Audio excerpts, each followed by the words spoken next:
En la clase de hoy vamos a culminar con algunos puntos que habíamos dejado pendientes en la clase pasada sobre el tema del Estado, en particular la problemática del estado de bienestar. Y me gustaría comenzar atando algunos cabos sueltos que quedaron en la última clase, sobre todo con relación a la problemática que plantea Luhmann entre las relaciones entre política y economía. En primer lugar, es necesario separar el dominio de las atribuciones causales del problema de la reproducción autopoética de los sistemas funcionales. Desde el punto de vista causal, efectivamente podemos realizar atribuciones que nos digan que determinada política tuvo determinado efecto económico. ¿Verdad?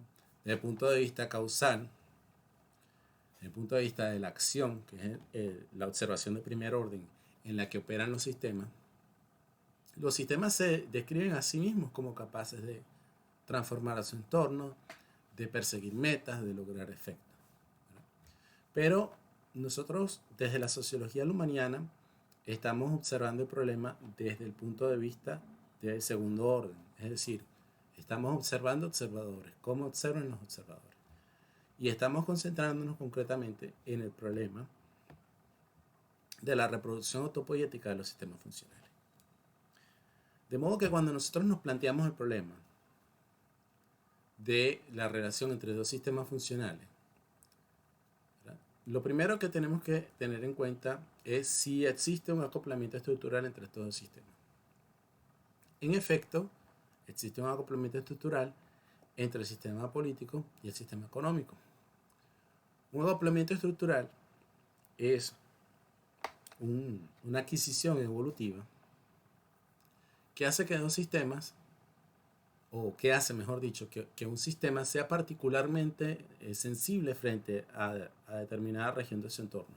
El hecho de que digamos que existe un acoplamiento estructural entre la política y la economía significa que la política es particularmente sensible a la economía, a las perturbaciones de la economía y viceversa. Pero dado que estamos hablando de sistemas funcionales que están clausurados operativamente, ¿verdad? No existe vamos a decirlo así, una traducción o una traslación de efectos de un sistema al otro. Un sistema no genera inputs para el otro sistema. ¿Verdad? No hay una transferencia de información de ningún tipo. Cada sistema, a partir de sus propias estructuras, genera su propia información. ¿Verdad? Lo que significa el acoplamiento estructural es que, si bien ante determinados sectores del entorno del sistema con los cuales no existe acoplamiento estructural, poca información se va a generar en el sistema, ante un sistema con el cual se tiene acoplamiento estructural, ¿verdad? Se va a generar mucha información, se va a generar mucha irritación. Entonces, esto es lo que explica, o mejor dicho, esto es lo que implica el concepto de acoplamiento estructural, irritabilidad. ¿No? Entonces, irritabilidad significa que ante las comunicaciones del entorno, que no se traducen directamente en comunicaciones políticas, los pagos no se traducen en decisiones vinculantes colectivas, ¿verdad? Pero ante las inestabilidades del entorno, ¿verdad? Se desencadenan se desencadenan comunicaciones, se desencadenan decisiones, etcétera, etcétera. Es decir, toda la trama de lo político se ve particularmente afectada por las ocurrencias de lo económico, ¿no? Esto sería otra forma más banal y terrenal de decirlo.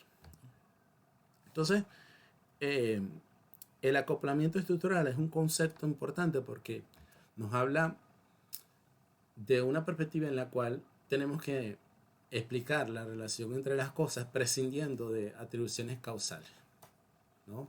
Y teniendo en cuenta la autorreferencia de cada sistema. Ahora, he mencionado que son sistemas funcionales, pero no he dicho nada todavía de la función. Recordemos que la función implica una universalidad específica, ¿verdad? Implica que es universal porque cada sistema, ¿verdad?, funcional es dueño de su función, no tiene competencia. Solo la política tiene la función de la toma de decisiones vinculantes colectivas. Solo la economía cumple la función que le compete, ¿no? Que en el caso de la economía de la sociedad, Luhmann dice que la función de la economía consiste en la generación y regulación de escaseces para desproblematizar la satisfacción futura de necesidades. Ya volveremos sobre esto, pero esa es la función. Sobre esa función, ningún otro sistema funcional, ningún otro sistema de ningún tipo le hace competencia a la economía. En ese sentido son universales. Y justamente son específicos por la especificidad de la función. Porque la función es solo una parcialidad de la sociedad, solo una perspectiva de la cual observar lo social. Una perspectiva entre otras. Una perspectiva entre otras y donde ninguna perspectiva tiene ningún tipo de superioridad de ninguna clase, ¿verdad? Sobre las demás.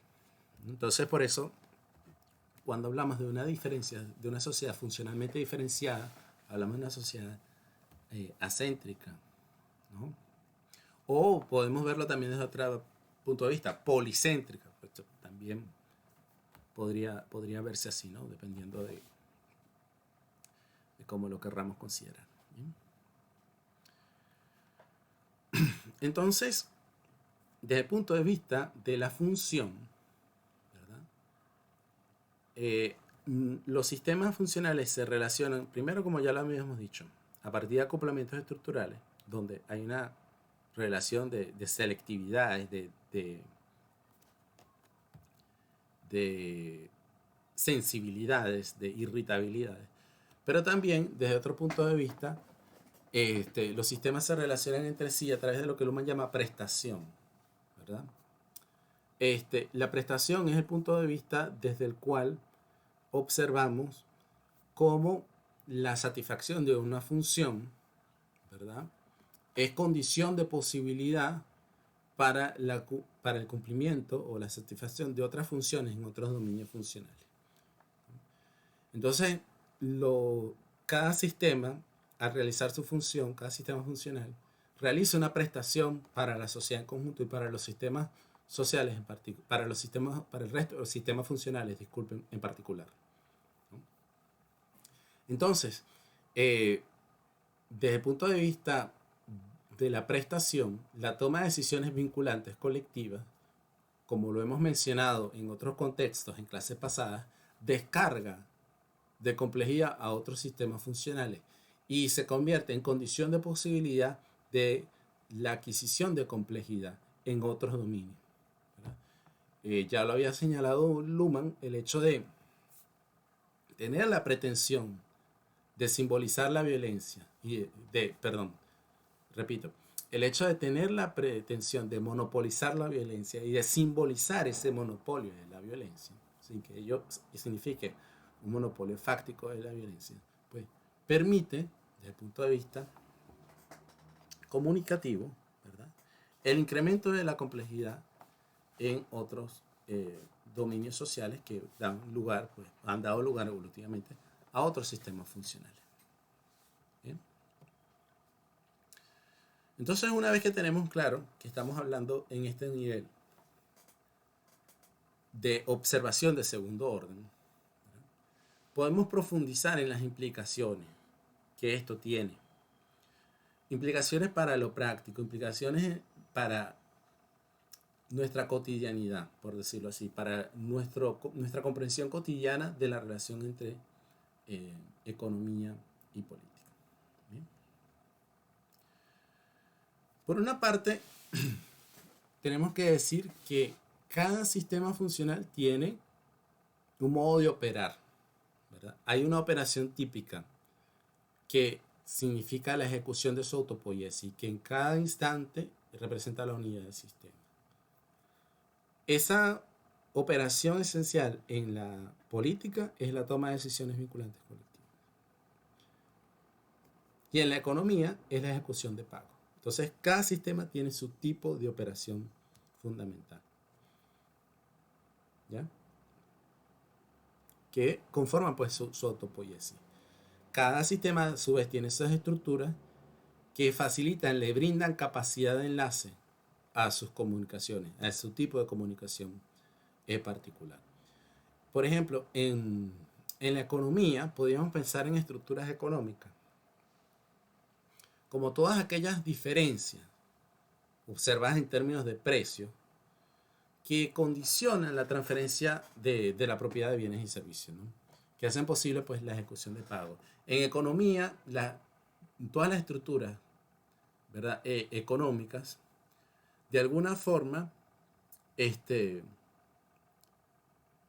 o facilitan el mantenimiento de la capacidad de pago o afectan la capacidad de pago, ¿no? En ciertas dimensiones, ¿verdad? Porque cada estructura también hay estructuras especializadas, pues dependiendo de lo compleja que sea la economía, ¿no? De hecho, bueno, la economía moderna es un sistema complejo, pero dependiendo de lo que sea, por ejemplo, la estructura económica en determinada región, ¿no? Porque también podemos circunscribir las estructuras a determinadas regiones del globo. Tiene sentido hacerlo, independientemente de que el sistema funcional de la política sea un sistema global. Bien. Entonces, en este orden de ideas, la segmentación territorial del sistema funcional para la política permite la formación de polos regionales económicos, que albergan potencialmente condiciones excepcionales para el incremento de la complejidad, ¿no? Y no solamente en el ámbito económico, ya lo hemos visto en el ámbito educativo, en el ámbito artístico, etc. En el caso de la economía, hay estudios que indican que la complejidad económica está correlacionada con la concentración de capacidades de producción, ¿verdad? Y que esta concentración de capacidades de producción está, o mejor dicho, se traduce en un contexto de diversificación, y esto se correlaciona con un incremento del ingreso per cápita. Estoy hablando concretamente de un estudio que realizaron César Hidalgo y Ricardo Hausmann, titulado The Building Blocks of Economic Complexity. En este estudio, Hidalgo y Hausmann tratan de demostrar una medida para la complejidad económica, ¿no? Que básicamente pues, es una matriz que mide la concentración de capacidades de producción, ¿verdad? En función de rubros, ¿verdad? Y por una parte, los rubros a los que se dedican, la clase de productos que se dedican, y por otra parte, la relativa, digamos así, escasez dentro del mercado de esos rubros, ¿no? Entonces, un país puede tener capacidades productivas, pero no están diversificadas, y puede producir mercados, o mejor dicho, puede producir para el mercado productos que, si bien son necesarios, cualquier otro también los puede producir dadas las condiciones. En cambio, las economías que tienen una diversificación de factores de producción son capaces de lanzar al mercado productos de gran valor y que no cualquier país puede producir. Entonces son productos escasos, ¿verdad? Y que por ende tienen un precio elevado, ¿lo ven? Entonces, acá la visión de Luhmann se conecta muy bien con un poco con el enfoque que dan estos autores, dado que el problema de la economía es la escasez. Y la economía genera escaseces artificiales, ¿no? Escasez de dinero por una parte y escasez de bienes y servicios por otra, ¿no? Entonces se ponen, es como Luhmann dice, puede verse como la codificación del sistema económico, como la correlación de estas dos escaseces. La escasez de bienes y servicios por una parte y la escaseces, porque depende de la divisa, de la masa monetaria, ¿no? Claro, naturalmente estas escaseces de masa monetaria en el mercado global se decantan en uno o dos dólares o euros en términos prácticos, ¿no? Pero en principio, pues, depende de la divisa, ¿no? Porque son escaseces monetarias. Y justamente acá, hablando de las divisas, es donde nos encontramos un punto fundamental de articulación, de un acoplamiento estructural entre la economía y la política, ¿no? El Estado es el dueño de su divisa, el bolívar, el peso, el dólar, ¿verdad? Entonces, desde esta perspectiva, el Estado controla un elemento importante de los mercados globales y locales según el poder de la divisa. ¿No? Ahora, si ustedes se dan cuenta, la posibilidad que tiene la política de intervenir en la economía depende de una organización, depende del Estado y depende del control que el Estado tenga sobre el mercado de las divisas y sobre su propia divisa. Entonces, acá nos damos cuenta que operativamente, ¿verdad? Lo político no puede incidir en lo económico. No se puede operar políticamente en la economía ni económicamente en la política, ¿verdad? Entonces pueden existir organizaciones políticas como el Estado que intervengan en la economía, pero solo pueden intervenir en la economía económicamente. En este caso, a través del medio de comunicación simbólicamente generalizado, dinero. Entonces, el control sobre las divisas, sobre la moneda, es ese engarce fundamental, representa ese engarce, ese acoplamiento estructural entre política y economía. Ahora bien, la forma en la que el Estado interviene en la economía es a través de la política fiscal y a través de la política de la política fiscal y de la política monetaria. Entonces, en política fiscal, ¿qué hace el Estado? El Estado puede estimular o desestimular el consumo, ¿verdad? Según crea conveniente, incrementando impuestos o creando gasto social, gasto público, ¿no?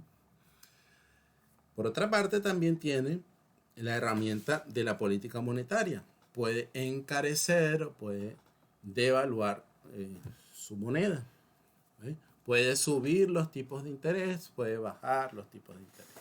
En fin. Ahora, si lo vemos desde un punto de vista alejado, vamos a decirlo así, de la teoría económica un poco, ¿no? Un poco más desde el punto, y verlo un poco más desde el punto de vista sociológico, ¿no? Nos damos cuenta que lo que hacen la política fiscal y la política monetaria, cada cual a su modo, ¿verdad?, es encarecer o abaratar el dinero, ¿no? Y en este sentido, controlar la escasez del dinero. Entonces, en un término abstracto, podemos decir que el Estado intenta intervenir en la economía tratando de controlar la escasez de masa monetaria, ¿no? Ciertamente, la política fiscal es distinta a la política económica, pero fíjense ustedes, la política fiscal trata de incidir sobre el consumo, ¿verdad? Entonces, a través tratando de, vamos a decirlo de esta manera, incentivar el consumo, ¿verdad? El objetivo, por decirlo así, en este sentido es hacer que la economía despegue, que no se ralentice, tratar de sacarla de un estado de recesión y ponerla en movimiento, ¿verdad? Al final esto significa que circule dinero, ¿verdad? Entonces esto significa inyectar dinero a la economía para ponerla en marcha. Es un mecanismo de control sobre la escasez del dinero. Luego tenemos la política monetaria. Bueno, y en la política monetaria pues está más claro. Si subimos los tipos de interés es que queremos atraer pues la inversión extranjera, ¿verdad? Y bueno, estamos castigando al que quiere endeudarse, ¿no? O si bajamos los tipos de interés, bueno, damos posibilidad de endeudamiento y tratamos de regenerar la capacidad de pago en el mercado interno. Entonces, naturalmente, si lo vemos desde esta perspectiva que les quiero plantear, los controles que tiene el Estado son como llaves, un par de llaves sobre una piscina o pileta enorme sobre la cual el Estado no tiene completamente el control, ¿verdad? Porque si bien existen mercados regionales, locales y nacionales, ¿verdad? La articulación de la economía es global, ¿ya? Y además,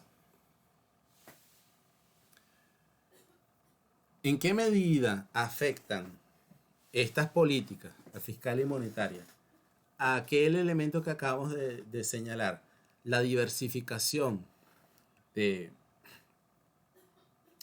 de una estructura económica? Pues muy poco. Vamos a decirlo así, las condiciones para que se generen estructuras diversificadas de economía, pues dependen de la misma dinámica del sistema global de la economía. Incluso países que vemos y que podemos considerar exitosos económicamente con Estados Unidos, si vemos las distintas regiones, vamos a observar desigualdades importantes. Hay regiones que son hubs, que son focos de desarrollo económico, y hay otras que nada que ver, ¿no? Entonces, claro, un Estado suficientemente grande y poderoso como Estados Unidos, ¿verdad? Tiene la capacidad de acarrear con un montón de estados que son paupérrimos y pobres, que no generan riqueza, porque los que generan riqueza la generan con excedentes, pues, y suficientemente. ¿Lo ven? Entonces, no es algo, lo que quiero apuntar con esto, es que se nos hace, incluso en este estudio también apunta en ese sentido, ¿no? Un poco de retomar este tema de la economía nacional, porque es esa preocupación por el desarrollo, de que tomando decisiones del Estado se pueda impulsar el desarrollo de la economía. Pero en realidad se trata de articulaciones de redes globales, pero a nivel local, ¿no? De hecho, si nos ponemos a pensar, este concepto de la globalización y esto que se intenta describir como glocal, esa combinación entre global y local, ¿verdad? Son conceptos que apenas arañan la superficie y que incluso son un poco desconcertantes, son un poco erráticos, porque más que lo que se quiere decir con globalización, lo que tenemos son redes. El concepto de red es mucho más preciso en este sentido, ¿verdad? Porque en la red tenemos nodos y vértices. Y esa es la forma en la que se construye complejidad, ¿no? Nodos y vértices. La teoría de las redes lo que nos dice, ¿verdad? Es que vamos a tener una concentración de contactos, de redes, cuando logremos la formación o cuando se logra, mejor dicho, la formación de un componente conectado o de un componente conectado gigante, ¿no? Que es cuando un nodo tiene relación con n cantidad de otros nodos, ¿no?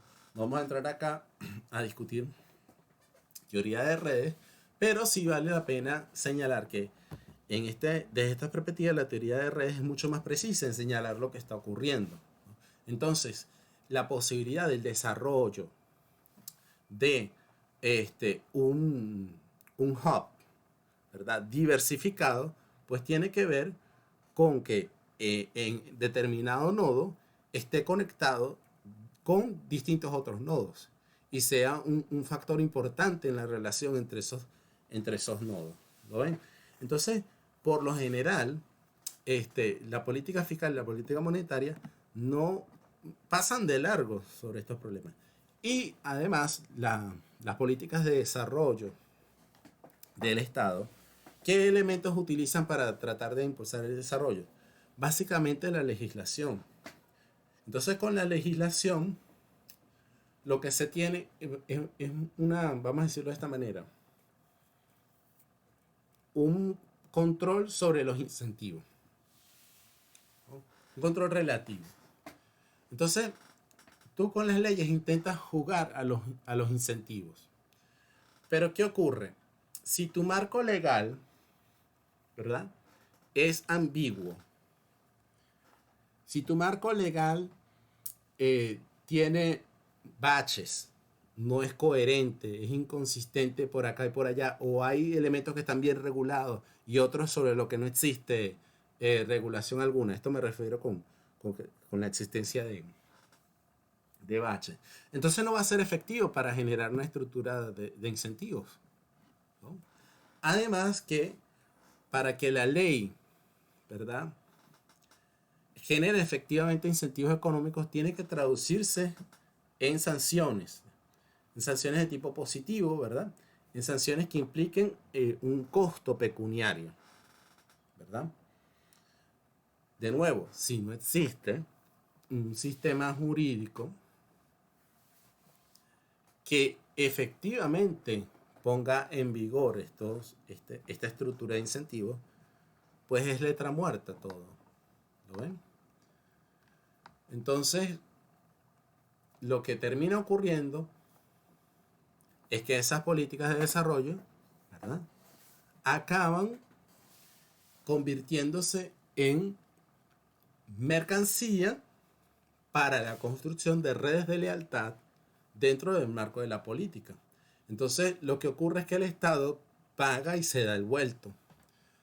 Con el presunto plan de impulsar el desarrollo económico, lo que hace es crear incentivos económicos, ¿verdad?, para alimentar a las redes de contacto que forman la trama de administración pública, partidos, lobbies y grupos de presión. ¿Lo ven? Entonces, por esto digo que el Estado paga y se da el vuelto. En este caso, más bien sería la política paga y se da el vuelto, ¿no? Con esto solo logra, vamos a decirlo así, catalizar su propia autopoiesis. Y en este sentido, venimos a lo que Luhmann apunta, ¿no?, que el estado de bienestar cada vez tiene que reaccionar a los costos de las soluciones que propuso con antelación, ¿no? Cada vez más los problemas de decisión se tratan de lidiar con las decisiones catastróficas que se tomaron en el pasado, ¿no? Entonces, si en principio el Estado redefine problemas sin solución, problemas políticamente solubles, si en principio el estado de bienestar presenta a los problemas sociales bajo una perspectiva de los costos de llevar a cabo una solución, ¿verdad?, lo que nos encontramos es que nos encontramos con los límites de la conducción política, con los límites de la política, justamente porque cada vez más el Estado, o mejor dicho, la comunicación política, tiene que lidiar con los efectos de decisiones pasadas. Bueno,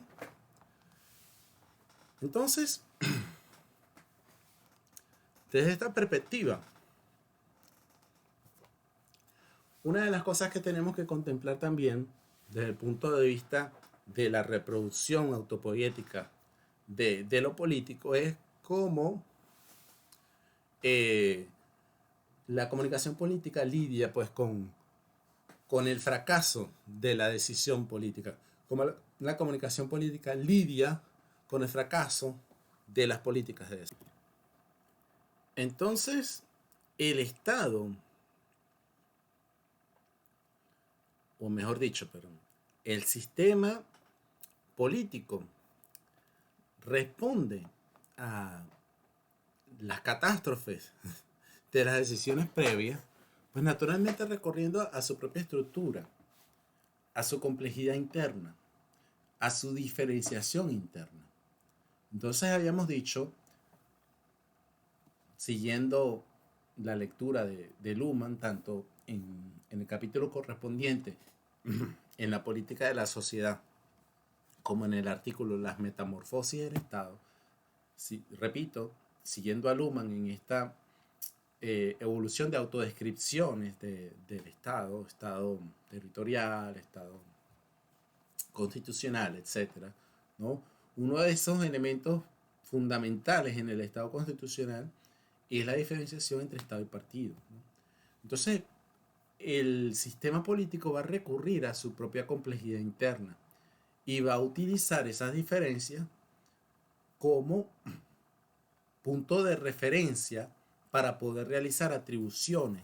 Va a utilizar su código, gobierno, oposición, para realizar estas atribuciones también, para realizar una suerte de equilibrismo, para realizar una suerte de pendulación en su dimensión temporal, ¿verdad? En su dimensión objetiva, con respecto a los temas, y en su dimensión social, con respecto a los sujetos políticos envueltos en cada caso, ¿no? Sea como sea que se representen a estos sujetos, ¿no? Porque, como sabemos, en este caso serían, desde el punto de vista lumaniano, ficciones comunicativas que sencillamente sirven justamente como puntos de atribución. Entonces, por ejemplo, en el caso de la política argentina reciente, ¿verdad? Tenemos que los peronistas que están en el gobierno culpan a Macri y compañía de el involucramiento con el FMI y por ende de la situación económica gravísima que atraviesa el país. Los que trabajaron con Macri, Juntos por el Cambio, culpan a Cristina Fernández Kirchner por las decisiones que tomó y por el estado en que dejó la economía en su momento. Entonces tenemos un regresum ad infinitum, ¿no? En el cual podríamos llegar incluso hasta la independencia, ¿verdad? Y de hecho, si ustedes se ponen a ver, así ha sucedido en algunos contextos. Pensemos, por ejemplo, Chávez en Venezuela, Evo en Bolivia, culpando a los españoles básicamente de todos los problemas que tenemos.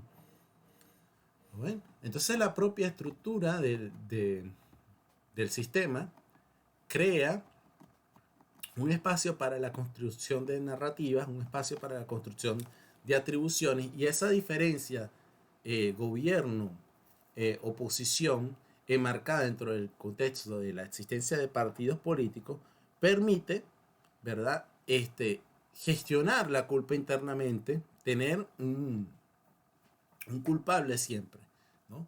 Y cuando se acabe la plausibilidad para culpar a alguien dentro de la estructura de partido, siempre se puede, ¿verdad?, buscar un enemigo externo, o siempre se puede acudir a la historia también, ¿no? Entonces, claro, esto naturalmente son ejemplos bizarros, ¿no? Pero, insisto, tenemos los casos, como ya los mencioné, se han dado. Entonces, básicamente el sistema tiene como responder, tiene un colchón de respuesta ante, ante esa complejidad autogenerada. Pero naturalmente, desde el punto de vista que podríamos tener nosotros como ciudadanos, esto no implica nada satisfactorio para nosotros, no implica una respuesta. El sistema está reaccionando ante su propia complejidad. Y eso es lo que, desde el punto de vista sociológico, subrayaría Luhmann, ¿no? El sistema está reaccionando ante su propia complejidad. Y esto significa que esa complejidad le supera. Es una complejidad en cierta medida inasible para el sistema, o visto desde la otra cara de la moneda, diríamos que, como lo pone Luhmann en muchas ocasiones, el sistema se pone en un estado de indeterminación. El sistema genera las condiciones de su propia indeterminación. Porque también este movimiento pendular entre gobierno y oposición, ¿verdad?, permite que el sistema se afirme y se niegue a la vez, ¿no? Allí, desde el punto de vista temporal, se ve la paradoja del sistema, ¿verdad? Y permite también retomar alternativas, retomar proyectos que de repente habían quedado suspendidos en el pasado, siempre bajo una nueva cara, o como sea, cada contexto es diferente, pero básicamente el sistema busca siempre mantener su capacidad de enlace, y los programas políticos que se generen, que se produzcan, tienen naturalmente este objetivo, ¿sí? Entonces, aquello que haya quedado como opción no explorada en determinado momento de la memoria del sistema, puede retomarse como programa político.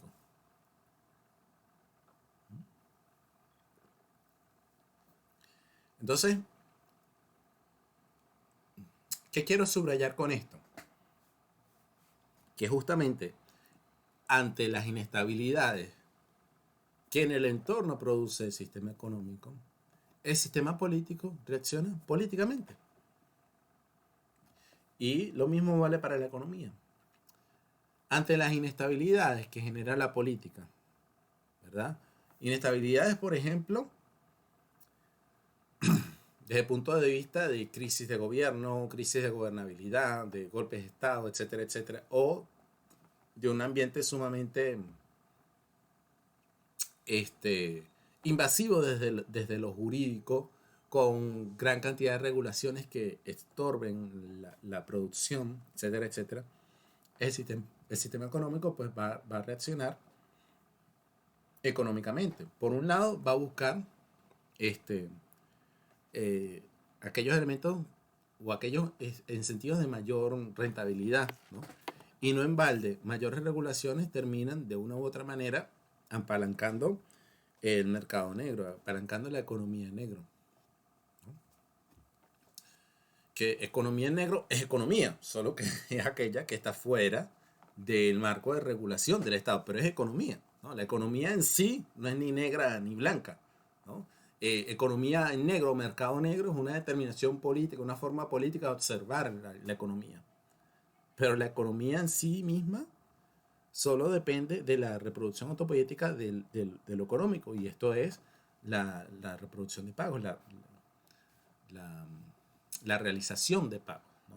Y el elemento de capacidad de enlace de esta operación autopoética es siempre la capacidad de pago, ¿no?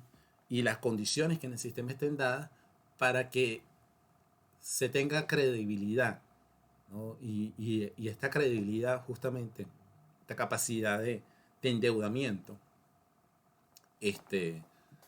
sea algo esperable en el futuro, y esto pues cataliza la reproducción económica. Y justamente que ahora que hablamos de futuro, había dicho sobre profundizar sobre la función de la economía, ¿no? Porque habíamos citado a Luhmann en la sociedad, en la economía de la sociedad, en la página 64. Luhmann dice, perdón, en la página 65, dice que la función de la economía consiste en la generación y regulación de escaseces para desproblematizar la satisfacción futura de necesidades.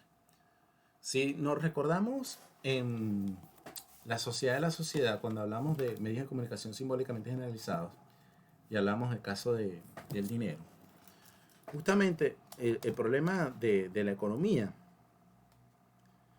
no era tanto el tema de la satisfacción de necesidades, eso se ve más que todo desde el punto de vista de un mecanismo simbiótico, sino que era, como lo señala acá, un problema del futuro, ¿no?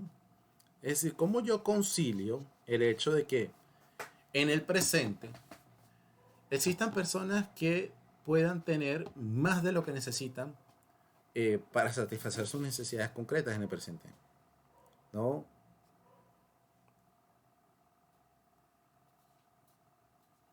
De hecho, el concepto de necesidad es una ficción para regular, para entender o para ponerle una o para poder realizar atribuciones sobre qué es lo necesario y qué es excesivo, ¿no? El concepto de necesidad en ese sentido es un concepto regulativo, ¿no?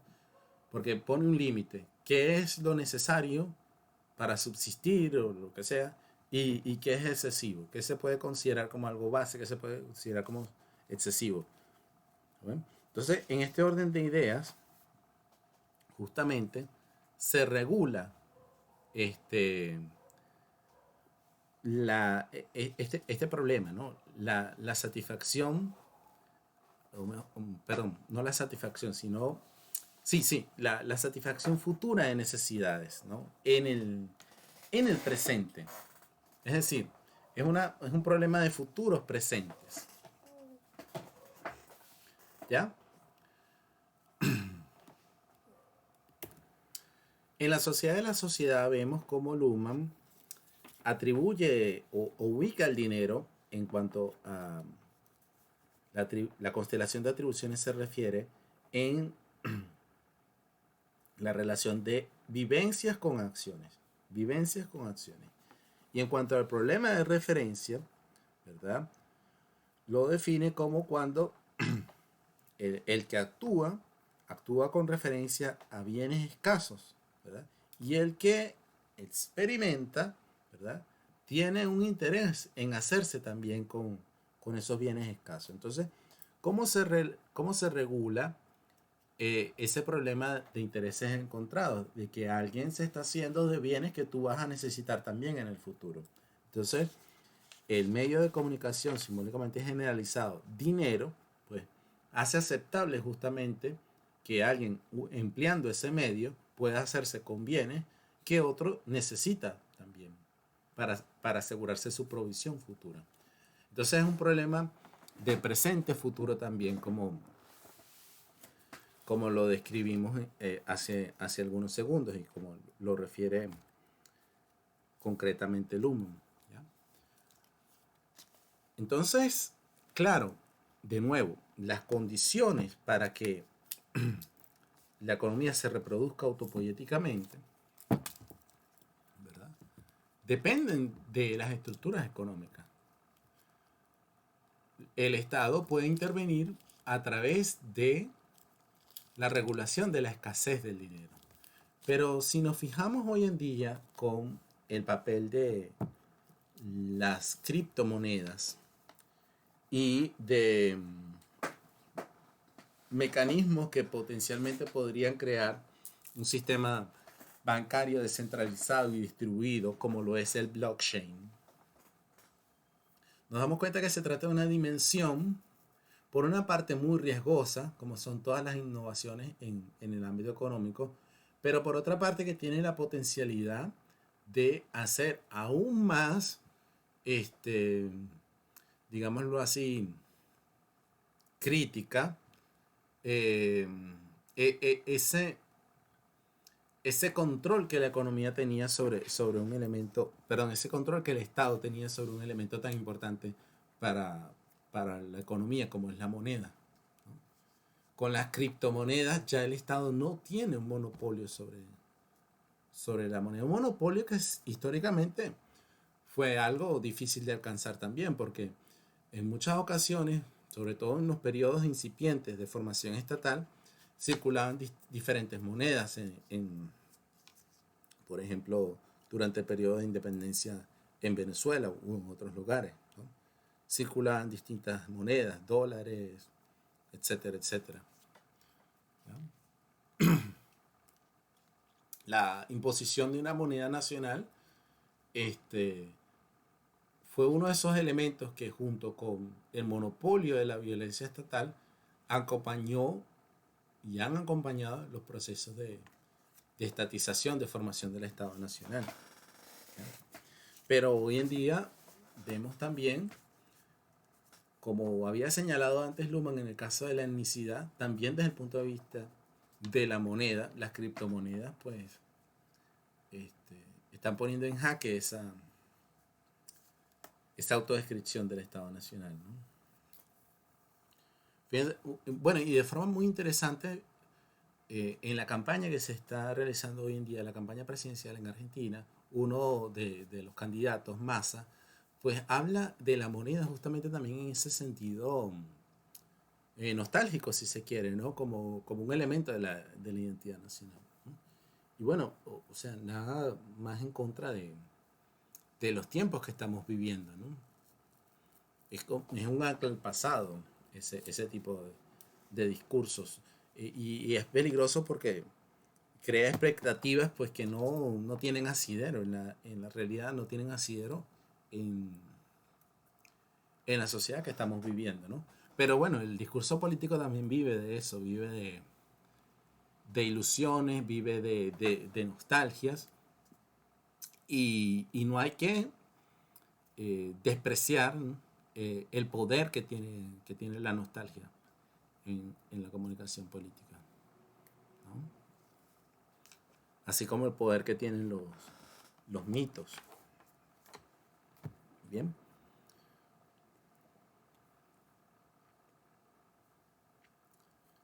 De modo que tenemos un escenario que es sumamente complejo, ¿no? No hay una relación, no hay una intervención de la política en la economía en el sentido de que la acción del Estado determine el futuro de la economía. No, eso no existe. Pero entonces, ¿cómo es posible? Si es que acaso lo es. Bueno, lo que Luhmann nos dice es que la política solamente puede crear condiciones que tengan efectos en los programas y en la autodirección o en la autoorientación de la economía, ¿no? Puede prohibir algo, puede crear costos, puede crear estructuras de incentivos bajo determinadas condiciones, ¿no?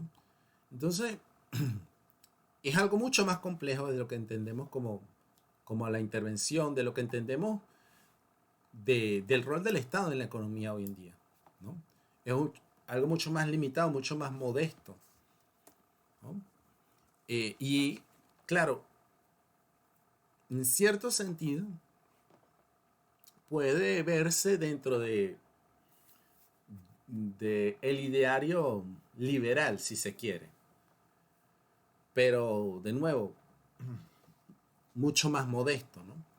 Y claro, no necesariamente está implicando Luhmann acá que debe existir un estado mínimo, ni mucho menos. Él no se mete en esos debates. Pero sí señala claramente que si la política, ¿verdad?, puede tener efectos en la economía, pues es solo creando condiciones que la economía pueda aprovechar para su propia autogestión, para su propia autodirección,